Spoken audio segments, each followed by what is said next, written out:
But if I'm a founder now listening to you, what you're telling me is take as much money as possible, invest in growth as fast as possible, and don't worry about margin. So actually, no. And that's why I wanted to make that second point, that efficiency still matters.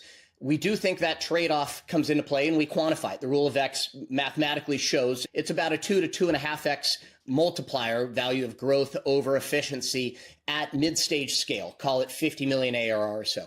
Early on, the math doesn't matter much. It's hopes and dreams, and you're just trying to get in market. So it's an infinite multiple of anything.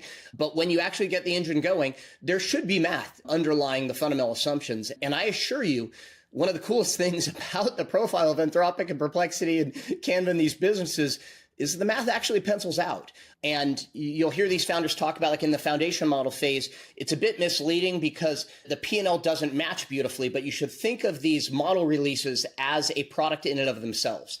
And there's a healthy life cycle to that product. And you're monetizing last year's training in this year's revenue line while you're investing in next year's model, which is going to be monetized in next year's release. And so there may be these order of magnitude step functions where each atomic unit of product is highly successful and profitable, and yet the P&L looks upside down because of this hyperscale, no pun intended, growth rate that they're enjoying in that forward investment cycle.